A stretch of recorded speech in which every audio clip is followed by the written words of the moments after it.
Now, we talk a lot about accountability in the world, and what we always do with our annual update seminars is we start where we finished off last year. No point me just sitting here and telling you what I think if we don't check if it was correct. And I'm very proud to say that we got it pretty much all right last year. As always, we'll be talking about the four main groups: stock markets, currency, interest rates, and Australian property. And here's what we said last year. We thought that the stock market would have a pretty reasonable year. It had a very good year last year. We thought it would have a very good year again, but not as good. And that's exactly what happened around the world. With the currency, I did suggest that I still hold these views that the Aussie dollar should be between the 70 to 75 cents US dollar mark.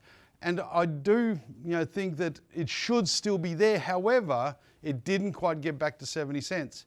But I don't think I got this wrong, because I did say in the seminar, I think this will not happen. So I'm taking that as a correct. I told you where I think it should be. I didn't think it would get there. That to me is a correct.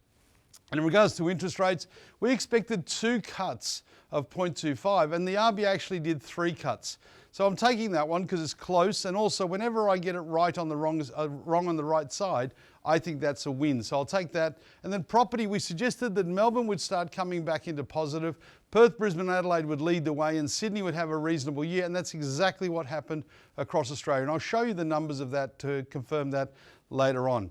But good start to the seminar. We've pretty much got everything correct. Hopefully we can be just as accurate this year as we were last year.